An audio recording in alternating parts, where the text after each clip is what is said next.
Thank you, Punamji.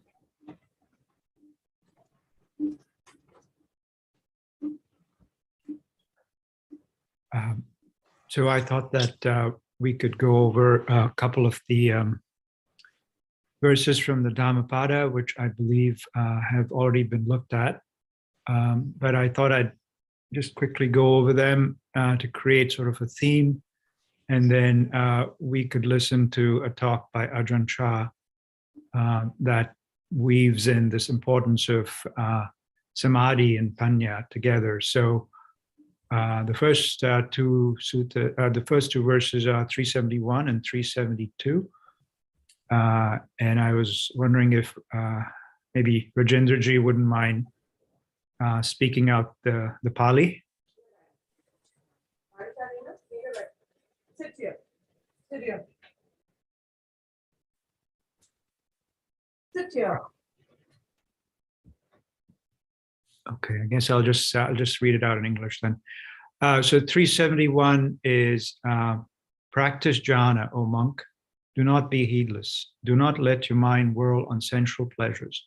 Heedless, do not swallow a red-hot iron ball, lest you cry when burning, oh, this is painful.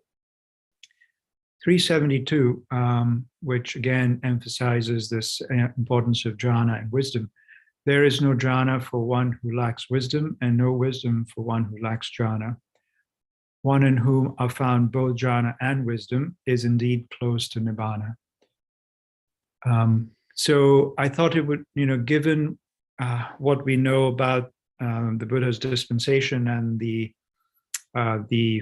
Eightfold Noble Path, samadhi, samma samadhi, and samma sati, sort of the last two of those eightfold progressive components of this path. And there seems to be sometimes an idea that samadhi or jhana is very difficult and potentially is dispensable in this modern era. And I know that especially in the West, this is something that had been in the offing for a long time, but now as more and more of the suttas are being looked at very critically, and there's lots of translations available, it's now pretty obvious that the Buddha exhorts us to practice jhana as much as possible. And of course, the jhana and the wisdom are very closely interlinked as evidenced in 372. So I thought we could maybe look at a sutta in the Majjhima Nikaya that talks about this a little bit in more detail and tries to give us an indication of where these sort of interlinks are. So on the next slide, have included the Chula Vedala Sutta, which I know we've talked about quite a bit from time to time. And this is an important sutta, and it's one of the suttas that was taught by an enlightened bhikkhuni. So even from that perspective, it is very unique and gets highlighted quite a bit. So in this Dhammadina, the Ayya Dhammadina says, right speech, right action, and right livelihood. These states are included in the category of virtue or sila. Right effort, right mindfulness, and right samadhi. So samma vayamo, samma sati, and samma samadhi. These states are included in the category of samadhi. And right view and right intention, samma ditthi and samma sankappo. These states are included in the category of wisdom. So it's pointing to what was alluded to in the prior verse, where wisdom and samadhi are integrally involved. And so essentially telling us that right view, right intention requires samadhi and vice versa. And then I think we talked about this also in a prior talk. Lady, what is samadhi? What is the basis of samadhi? What is the equipment of samadhi? And what is the development of samadhi? And so it's ekaggata, unification of mind, is samadhi. And then very importantly, in my opinion, the four foundations of mindfulness are the four satipatthanas, are the basis of samadhi. The four kinds of right effort, as we know, are the efforts to keep wholesome mental states and to discard unwholesome mental states, are the equipment of samadhi. And the repetition, development, and cultivation of these states is the development of samadhi therein. essentially telling us that sati, along with sampajanya, as we know, sammasati is watchfulness, mindfulness associated with wisdom, always tethered with wisdom, is sort of the foundation, is the basis of samadhi. And then the right efforts that we've talked about. So as I understand it, it's this constant evaluation of mental states at all times, sati and sampajanya, monitoring the mind, body, the nama rupa, and watching out for any greed or hatred that may arise in the mind to any of these contacts at the sense doors. And then with wisdom, letting go of these attachments. So bhavatanha and vibhavatanha, letting go of both of these so as to keep the mind sort of centered and free. And this is a constant process. And when this is done in a formalized manner, it leads to the development of ekagata or samadhi. And so I thought with that introduction, perhaps we could listen to Ajahn Chah's talk. I had thought perhaps we could maybe try to get into a meditative state, try to meditate while we listen to this, to adopt the appropriate, I guess, attitude towards listening to the Dhamma. And then that way, once we are done listening to it, we can talk more about it.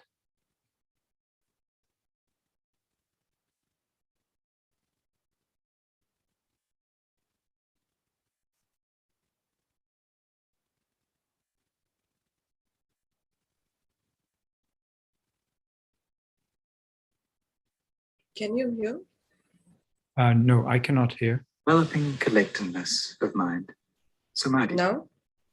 Meditation instructions given at Hampstead Vihara, London, by Venerable Ajahn Chah. When developing samadhi, fix your attention on the breath and imagine that you are sitting absolutely alone with no other people and nothing else around to bother you. Develop this perception in the mind and sustain it until the mind completely lets go of the world outside. All that's left is simply the knowing of the breath entering and leaving. The mind must set aside the external world. Don't allow yourself to start thinking about this person who's sitting over here or that person sitting over there.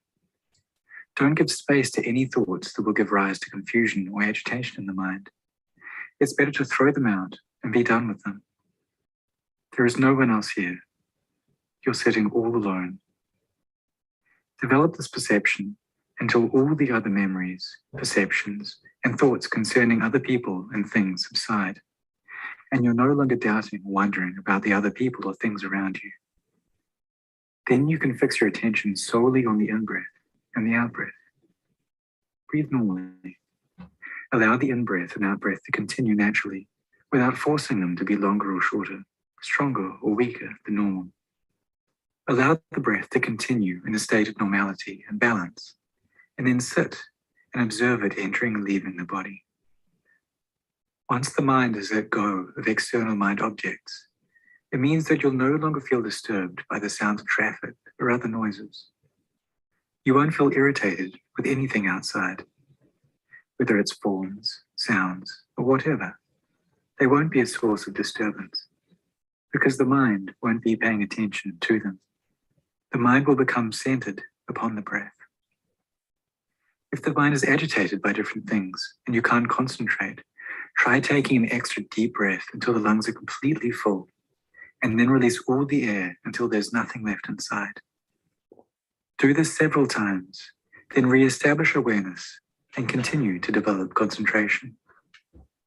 Having re-established mindfulness, it's normal that for a period the mind will be calm, then changes and becomes agitated again. When this happens, make the mind firm, take another deep breath, and then expel all the air from your lungs. Fill the lungs to capacity again for a moment, and then re-establish mindfulness on the breathing. Fix mindfulness on the in-breath and the out-breath, and continue to maintain awareness in this way. The practice tends to be this way. So we'll have to take many settings and much effort before you become proficient. But once you are, the mind will let go of the external world and remain undisturbed.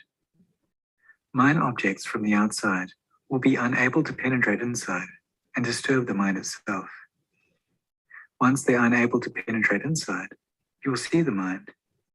You will see the mind as one object of awareness, and the breath as another, and mind objects as another. They'll all be present within the field of awareness, centered at the tip of your nose. Once mindfulness is firmly established with the in-breath and out-breath, you can continue to practice at ease. As the mind becomes calm, the breath, which originally was coarse, correspondingly becomes lighter and more refined. The body feels lighter, and the mind itself feels progressively lighter and unburdened. The mind lets go of external mind objects, and you continue to observe internally. From here onwards, your awareness will be turned away from the world outside and is directed inwards to focus on the mind. Once the mind has gathered together and becomes concentrated, maintain awareness to that point where the mind becomes focused. As you breathe, you will see the breath clearly as it enters and leaves. Mindfulness will be sharp, and awareness of mind objects and mental activities will be clearer. At that point, you'll see the characteristics of morality, meditation, and wisdom, and the way in which they merge together. This is known as the unification of the factors of the path. Once this unification occurs, your mind will be free from all forms of agitation and confusion. It will become one-pointed, and this is what is known as samadhi.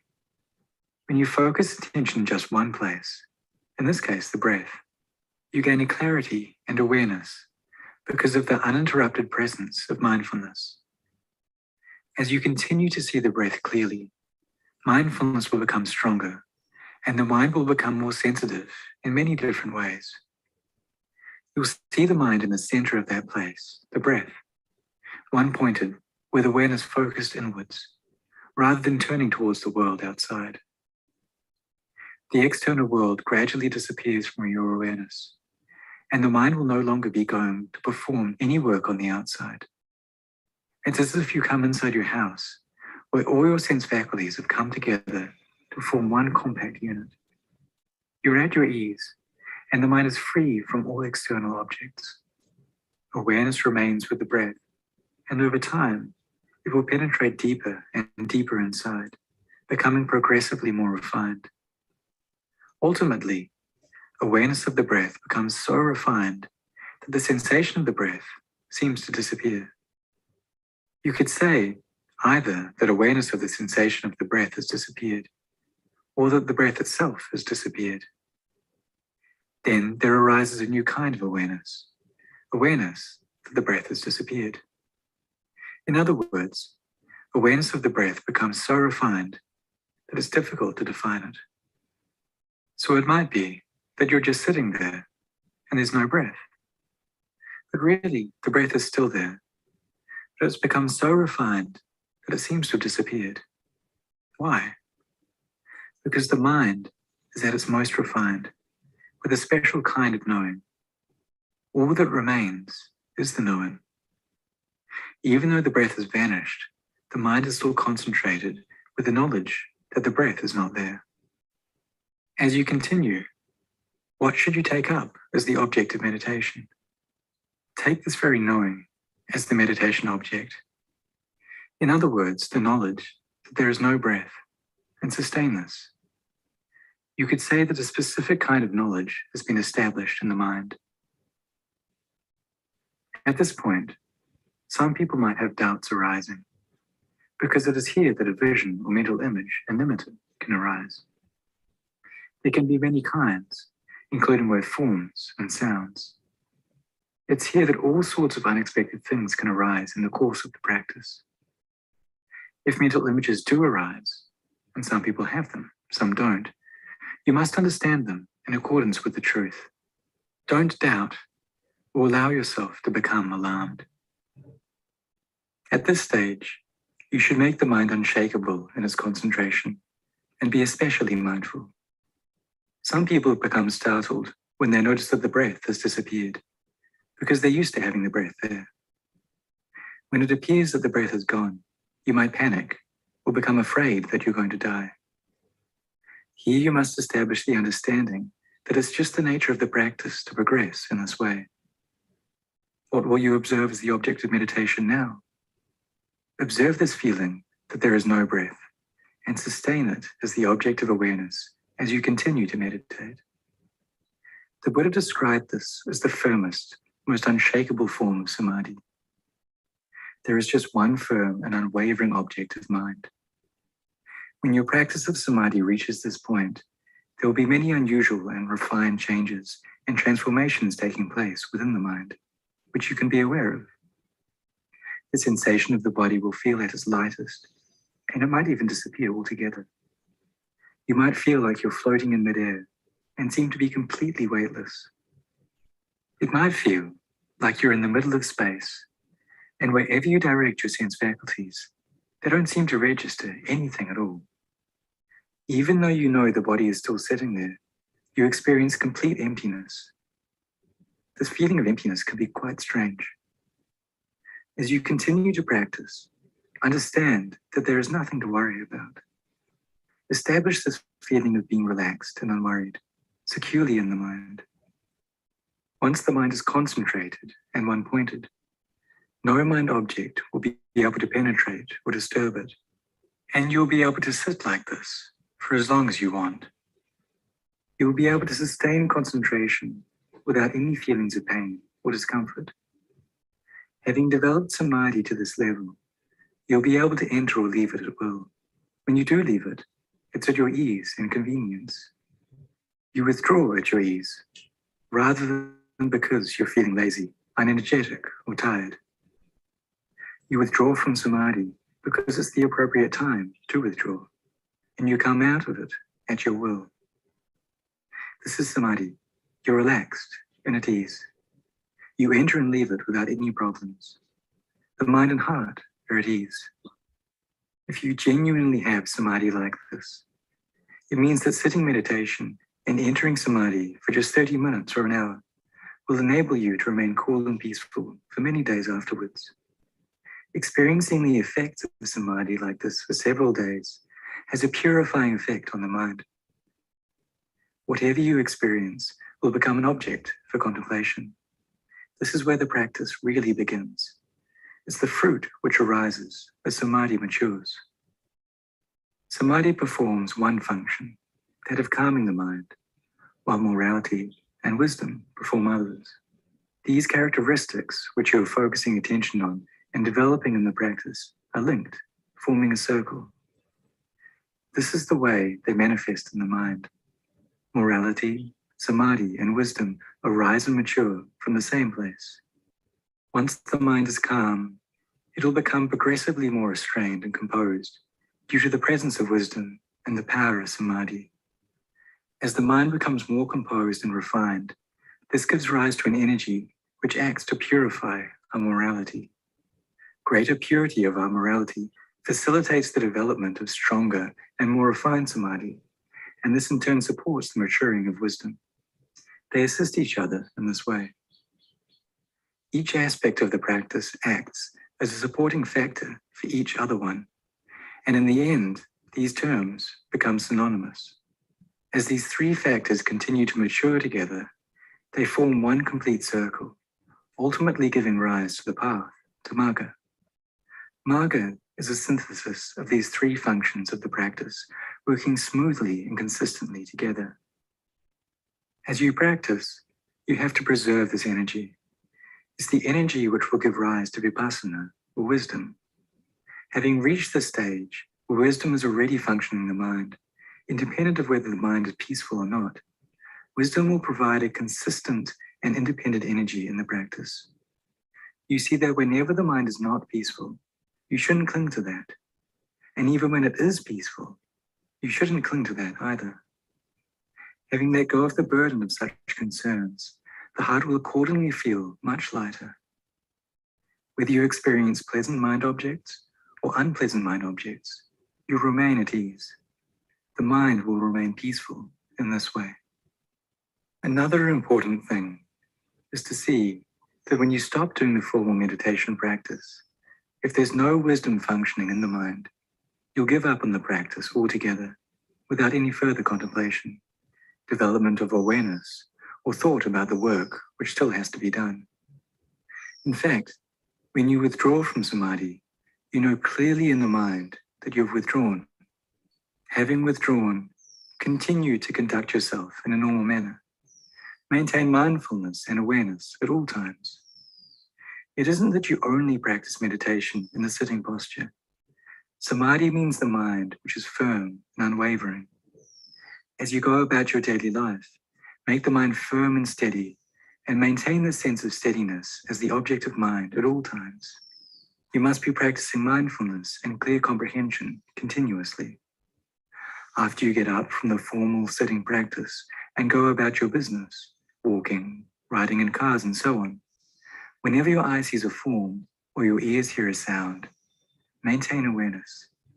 As you experience mind objects which give rise to liking and disliking, try to consistently maintain awareness of the fact that such mental states are impermanent and uncertain.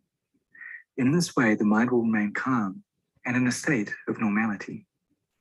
As long as the mind is calm, use it to contemplate mind objects. Contemplate the whole of your physical form, the body. You can do this at any time and at any posture, whether doing formal meditation practice, relaxing at home, out at work, or in whatever situation you find yourself. Keep the meditation and reflection going at all times. Just going for a walk and seeing dead leaves on the ground under a tree can provide an opportunity to contemplate impermanence. Both we and the leaves are the same. When we get old, we shrivel up and die. Other people are all the same. This is raising the mind to the level of vipassana, contemplating the truth of the way things are the whole time. Whether walking, standing, sitting, or lying down, mindfulness is sustained evenly and consistently. This is practicing meditation correctly. You have to be following the mind closely, checking it at all times. It's now 7 o'clock in the evening, and we've been practicing meditation together for an hour, establishing the mind in the here and now stopped. It might be that your mind has stopped practicing completely and is not carrying on by contemplating. That's the wrong way to do it.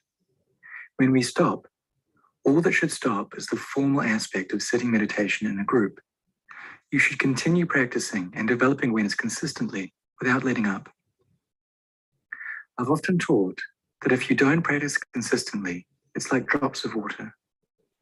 It's like individual drops of water because the practice is not a continuous, uninterrupted flow. Mindfulness isn't sustained evenly. The important point is that the mind does the practice and nothing else. The body doesn't do it. The mind does the work. The mind does the practice. If you understand this clearly, you'll see that you don't necessarily have to be doing formal sitting meditation in order for the mind to know samadhi. The mind is the one who does the practice. You have to experience and understand this for yourself in your own mind. Once you do see this for yourself, you'll be developing awareness in the mind at all times and in all postures. If you're maintaining mindfulness as an even and unbroken flow, it's as if the drops of water have joined to form a smooth and continuous flow of running water. Mindfulness is present from moment to moment, and accordingly, there'll be awareness of mind objects at all times. If the mind is restrained and composed with uninterrupted mindfulness, you'll know each time that wholesome and unwholesome mental states arise. You'll know the mind that's calm and the mind that's confused and agitated. Wherever you go, you'll be practicing like this. If you train the mind in this way, it means your meditation will mature quickly and successfully. But please don't misunderstand. These days, it's common for people to go on Vipassana courses for 3 days or 7 days, where they don't have to speak or do anything but meditate. Maybe you've gone on a silent meditation retreat for a week or 2, afterwards returning to your normal daily life. You might have left thinking that you've done Vipassana, and because you feel that you know what it's all about, Then carry on going to parties, discos, and indulging in different forms of sensual delight. When you do it like this, then what happens? There won't be any of the fruits of your pasana left by the end of it. If you go and do all sorts of unskillful things, which disturb and upset the mind, wasting everything, then next year, go back again and do another retreat for 7 days or a few weeks, then come out and carry on with the parties, discos, and drinking. That isn't true practice. It isn't Dharma practice or the path to progress. You need to make an effort to renounce. You must contemplate until you see the harmful effects which come from such behavior. See the harm in drinking and going out on the town. Reflect and see the harm inherent in all the different kinds of unskillful behavior which you indulge in until it becomes fully apparent. This will provide the impetus for you to take a step back and change your ways. Then you will find some real peace. To experience peace of mind, you have to clearly see the disadvantages and dangers in such forms of behavior. This is practicing in the correct way. If you do a silent retreat for 7 days, where you don't have to speak or get involved with anybody, and then go chatting, gossiping, and overindulging for another 7 months, how will you gain any real lasting benefit from those 7 days of practice? I would encourage all the lay people here who are practicing to develop awareness and wisdom to understand this point. Try to practice consistently. See the disadvantages of practicing insincerely and inconsistently, and try to sustain a more dedicated and continuous effort in the practice. Really take it to this extent. It can then become a realistic possibility that you might put an end to the impurities of the mind. But that style of not speaking and not playing around for 7 days, followed by 6 months of complete sensual indulgence, without any mindfulness or restraint, will just lead to the squandering of any gains made from the meditation. There won't be anything left. It's like if you were to go to work for a day and earn 200 baht, but then went out and spent 300 baht on food and things in the same day. How would you ever save any money? It would all be gone. It's just the same with meditation.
Go to the next slide.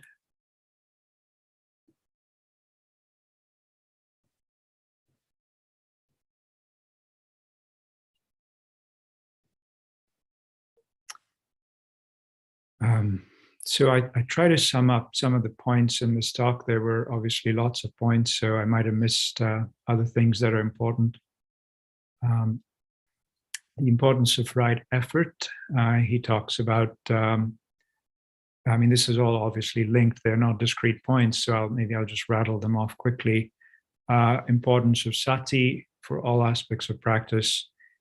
He talks about the importance of samadhi. Now, I would say that this talk starts with samadhi, but it could very well have started from him talking about maintaining sati sampajanya at all times, and then going into formal practice, and then coming out of formal seated practice. So in this particular talk, he starts with the seated samadhi practice, but he does say that he describes, sounds to be close to a jhana level of samadhi, and then he says this is when the practice really begins, because then the mind separates out from the mind objects, and so therefore then it's possible to be able to see these.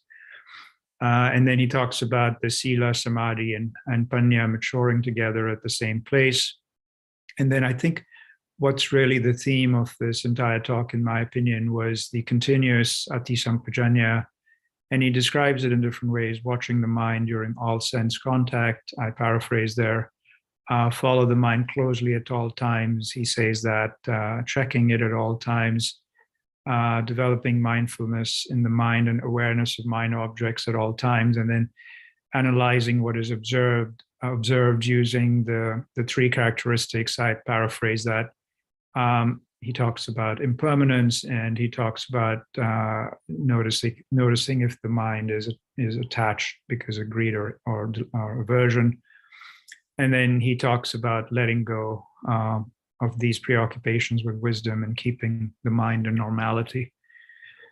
So I'll stop there for comments and questions and discussion. Should I stop screen sharing?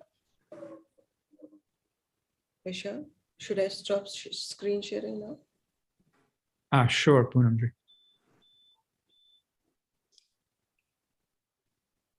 So, Vishalji, one question which comes, I mean, I have not heard this talk before, but I read this particular talk. But one thing that's not clear, whether it's actually referring to jhanas directly or indirectly in some way, because that's how you started. And that this is a description of samadhi, which basically includes jhanas. Right. So would you like to throw something on that? Sure. So in the Thai forest tradition, as Bhanteji probably will attest to, they're very careful about using the term jhana because of the monastic rules where if you were to state that you had attained a certain jhana and that was not correct, then that's a major offense. So instead, in the Thai forest tradition, they prefer to use the term samadhi, and they talk about upachara samadhi, apana samadhi. In my experience with the tradition, the usual teaching is that upachara samadhi, is what they call upachara samadhi, is supposed to be critical in order to have the ability to contemplate and to get a breakthrough. And the upachara samadhi that they use, sort of like the definition for upachara samadhi, sounds very close to what Ajahn Chah is talking about, although I will say that in this talk it's a little vague if he's talking about upachara or is he actually talking about like the fourth jhana, because in the fourth jhana the breath apparently stops, as we read. So I guess when I have spoken to the forest masters, and I'm sure Bhanteji probably has as well, they will just insist on working with the samadhi that one has, but constantly refining it. But I mean, really, they emphasize samadhi quite a bit. They emphasize samadhi. And the other thing that was apparent in this talk, which is a very interesting thing, he talks about samadhi even when you're doing day-to-day activity. So there is an understanding that samadhi isn't just something that you do with your eyes shut and shutting out everything. You could be in a state of ekagata when you're even doing day-to-day activity, in that your mind is not perturbed by sensory contact. It might engage with sensory contact in an appropriate way as needed, but it doesn't have a residue left in the mind. So the mind goes back to the sort of the neutrality or normality. And so the Thai Kuvajans talk about this all the time. They talk about sati and samadhi coming together in day-to-day life. Now, they're not talking about necessarily a deep jhanic state, because you couldn't necessarily be walking with that, but they're talking about samadhi in a state that is more broad, and it's essentially what they say, that the power of samadhi is needed to contemplate and to drive wisdom. So the sati sampajanya that is needed in day-to-day life, as I understand it, if you have easy access to samadhi, then that sati sampajanya is powerful, is resilient, and is continuous. And I think we've probably all, to a certain degree, experienced that when our mind is calm, we tend to be more able to note things carefully and to engage with them in a wholesome way. So that's sort of how I understand that. I don't know if that answers your question, Surendra Prasadji. Yes, I think it does. Thank you very much.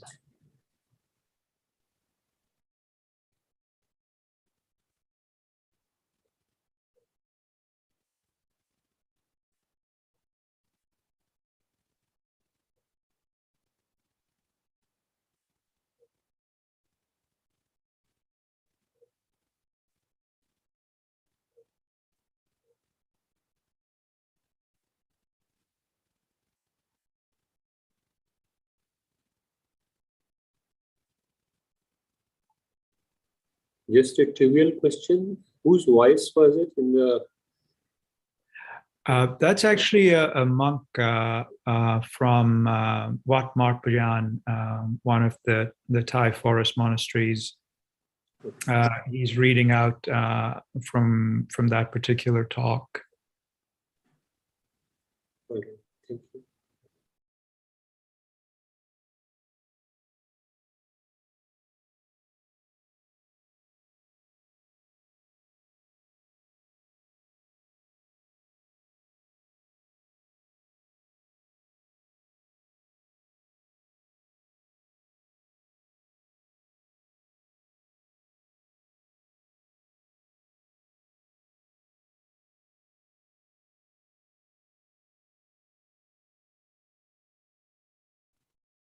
I guess if there are no other questions, I guess we could meditate till it's time for the closing. Bhamteji. बहुत बढ़िया विशाल, thank you. Personally very helpful. Of course we've all heard or read, well many of us have heard or read these earlier, लेकिन I think जब भी हम उसको दोहराते हैं तो या तो एक नया आयाम सामने आता है, कम से कम मेरे लिए, या ये भी होता है कि वही चीज़ दोबारा से रीइंफोर्स करने में का बहुत लाभ है, बहुत ज़्यादा लाभ है. इनफैक्ट मुझे कई बार लगता है कुछ स्टैंडर्ड चीज़ें हमें बार बार सुननी और पढ़नी चाहिए. Quite very helpful. So much gratitude इस तैयारी के लिए. विशाल, सुरेंद्र प्रसाद जी, आई थिंक पूनम